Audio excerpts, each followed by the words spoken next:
Hello बच्चों, मेरा नाम रितु मिश्रा। आज मैं आपको संस्कृत ओनी क्लास 8 चतुर्थ पाठ का नाम है स्वामी दयानंद।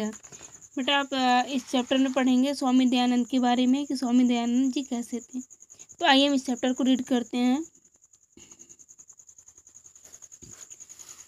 तो यहाँ पे है गुणा नामधारो विदित श्रुति शास्त्र निश्चय समृद्धता भरता पतित जन चित्तारी हरण नमोत्सर्गम परहित रता स्वार्थ वीरतो दयानंद स्वामी जयत भुवने भास्कर रुचि। ठीक, तो यहाँ है गुणानुमान यानी गुणों के आधार पर विदित यानी वेदों के आधार पर शास्त्र यानी शास्त्र के समूह अर्थात शास्त्रार्थ महारथी यानी शास्त्र को जानने वाले पतित लोगों के चित्त को दूर करने वाले और समुद्धता यानी उनका उद्धार करने वाले स्वार्थ रहित यानी स्वार्थ ये है स्वार्थ वीर यानी स्वार्थ रहित होकर परहित यानी दूसरों के कल्याण हेतु नैनात्मने यानी अपनी आत्मा की आहुति देने वाले दयानंद स्वामी जयत भुवने भास्कर रुचि। इस संसार में सूर्य के समान स्वामी दयानंद की जय हो। जिस प्रकार लोग कहते हैं कि सूर्य की जय हो, उसी प्रकार यहाँ पे स्वामी विवेकानंद के लिए यानी स्वामी दयानंद के लिए जय का उद्घोष किया जा रहा है। एक बार हम फिर से श्लोक को देखेंगे कि गुणों के आधार पर वेदों के संज्ञाता शास्त्रों के समूह या शास्त्र को जानने वाले समुद्धता यानी उनका उद्धार करने वाले पतित जन यानी पतित लोगों के चित्त को हरण करके दूर करने वाले स्वार्थ रहित होकर दूसरों के कल्याण हेतु यानी स्वार्थ रहित होकर यानी स्वार्थ की भावना खुद के अंदर ना हो, तो स्वार्थ रहित होकर दूसरों के कल्याण हेतु अपनी आत्मा की आहुति देने वाले इस संसार में सूर्य के समान स्वामी दयानंद की जय हो। आगे है कि अयम महात्मा गुजर प्रांत नगर कटे टंकार नगरे 1824 ईस्वी वर्ष से जन्म ले भी यानी अयम इन महात्मा ने गुजरात राज्य के अंतर्गत टंकारा नगर में 1824 ईस्वी वर्ष में जन्म लिए। अस्य पितृवय कर्ण जी तिवारी मातृवया रुक्मणी चास्ताम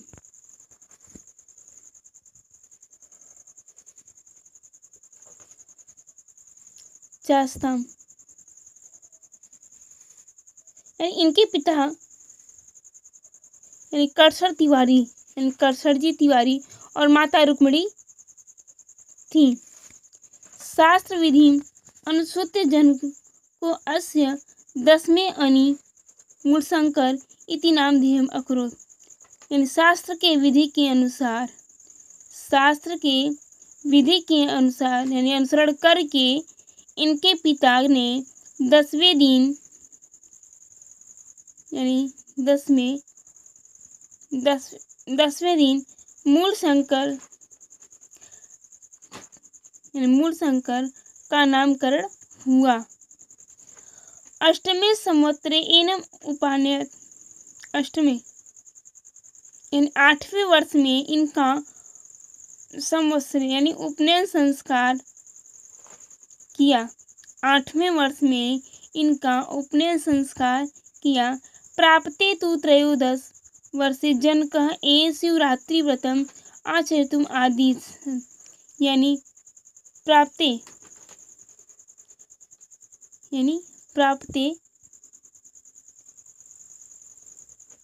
यानी जैसे ही 13 वर्ष के होते हैं इनके पिता जो होते हैं वो शिवरात्रि व्रत रहने का आदेश देते हैं।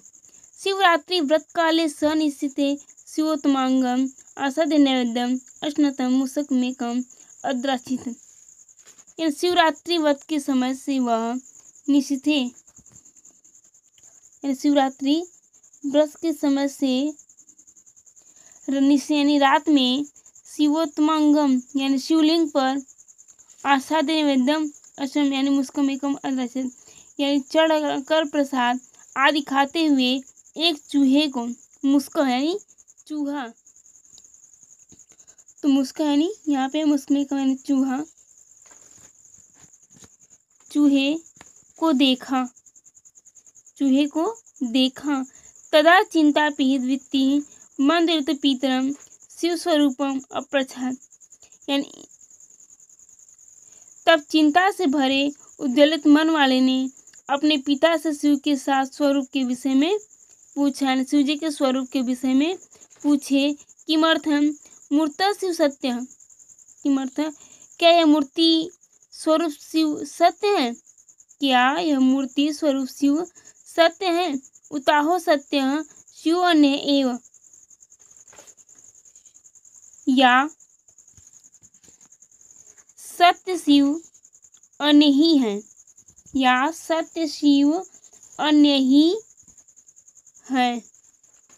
जन को अस्य तजिज्ञासाम समाधानी अक्षमो अभूत, यानी उनके पिता जो थे, यानी इनके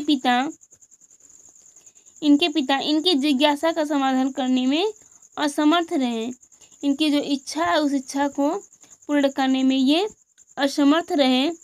तदा सह सत्यम शिवम अन्वेष्टुम प्रतिज्ञावान, तब से वह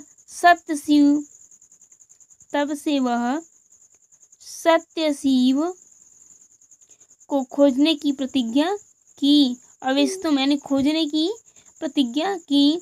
गृहे स्वभग्निया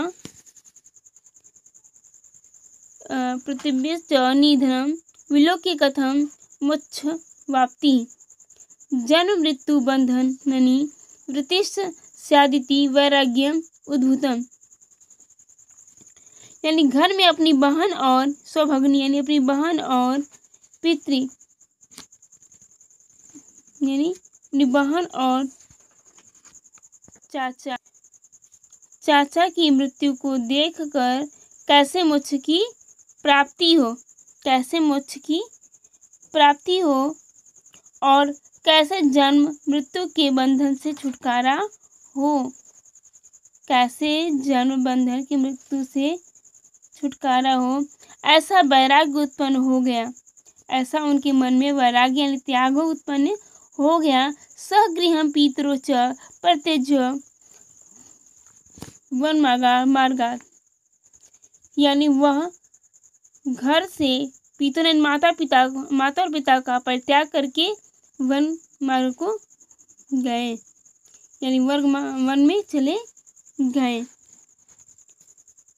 आगे ततो हिमालयम गत्वा तपः अकरोत् पश्चात् विजानन्दीश्वर ख्याति सुश्रुत तदिकम अवाद, यानी उसके बाद हिमालय जाकर तपस्या की और बाद में विरजानंद यतीश्वर की ख्याति सुनकर उनके पास पहुँचे।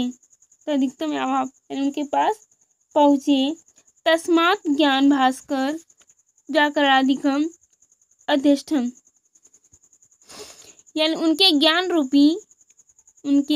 ज्ञान रूपी सूर्य व्याकरण आदि शास्त्रों का अध्ययन किया, व्याकरण आदि शास्त्रों का अध्ययन किया। वेद शास्त्र दीक्षितम, यानी वेद शास्त्र आदि की शिक्षा प्राप्त करके गुरुदक्षिणा के रूप में तस्मै यानी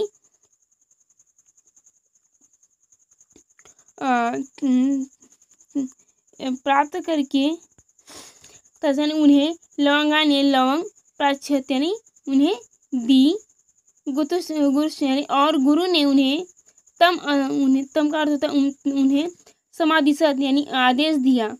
तब उन्हें आदेश दिया कि वेद विद्या विद्योत शास्त्राणि समुल्लासय भुवने वैदिक धर्म ज्योति प्रज्वालय सत्य शास्त्राणि समुदर मतास्तन प्रसारति अविदान निश्चय अपार से पाखंडत कीर्ति समुन्मूल्य इति,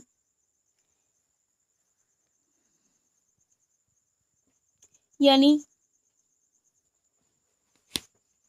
आदेश दिया कि वेद ज्ञान को चमकाओ, वेद ज्ञान को चमकाओ, शास्त्र को फैलाओ, संसार में वैदिक धर्म की ज्योति प्रज्वलित करो, सत्य शास्त्रों अथवा वेद विहित शास्त्रों का उद्धार करो, मतांत द्वारा प्रसारित अज्ञानता रूपी रात्रि को दूर करो, पाखंडता को जड़ से उखाड़ कर फेंको। जो पाखंडता है ना, उसको उखाड़ करके जड़ों से फेंको। आगे है काश्याम 10 नवंबर 1869 ईस्वी मूर्ति पूजा वेद विरुद्धा इति विषयम् अचित् तस्य काशीस्थे विद्युता सशास्त्रो अभवत् तत्र च विजयश्री एनम अवरोध। यानी काशी में 10 नवंबर 1869 ईस्वी में मूर्ति पूजा वेद विरुद्ध इस विषय पर आधारित उनका काशी के विद्वानों के साथ शास्त्रार्थ हुआ और विजयश्री एनम यानी उनका वहाँ विजयश्री इन्हें वरण किया, यानी इनको विजयश्री से वरण किया। आगे है तस्य विजयोद्घोष स्तदानित्यन समाचार पत्र पायोनियर हिंदू ज्ञानदायिनी प्रतिभि प्रसारितः यानी इनके विजय की घोषणा उस समय के समाचार पत्रों पायोनियर हिंदू ज्ञानदायिनी आदि ने फैलाई। 12 अप्रैल 1875 ईस्वी मुंबई पुण्या सर्वप्रथम आर्य समाजम स्थापित। उन्होंने 12 अप्रैल 1875 ईस्वी में मुंबई नगरी में सर्वप्रथम आर्य समाज की स्थापना की। भारतवर्ष से विभिन्न प्रदेशों प्रचार विधि न वैदिक धर्म सिद्धांत प्रसारित, यानी भारतवर्ष के विभिन्न प्रदेशों में प्रचार आदि विधि द्वारा वैदिक धर्म के सिद्धांतों को फैलाया। जोधपुर नगरे 29 सितंबर 1883 ईस्वी नन्नी नामना वेश्यायाः वसगो भूत्वा अस्य पाचको जगन्नाथो दुग्धे विषम समिनदेन प्रदात्। जोधपुर नगर में 29 सितंबर 1883 ईस्वी यानी 1883 ईस्वी में नन्ही नाम की वेश्या के वश में होकर इनके रसोई जगन्नाथ ने दूध में विष मिलाकर दे दिया। दूध यानी तत्पश्चात 30 अक्टूबर 1883 ईस्वी मंगलवासरे दीपावली पर्वणि ज्ञान राशि स्वरो भौतिक शरीरम विहाय सिस्टम आयात। और उसके बाद 30 अक्टूबर 1883 से मंगलवार के दिन दीपावली पर्व पर ज्ञान के भंडार भौतिक शरीर को छोड़ करके दूसरे लोक में प्रस्थान कर गए, दूसरे लोक में चले गए। बेटा इस बुक को आप अच्छे से रीड करेंगे। Okay, thanks.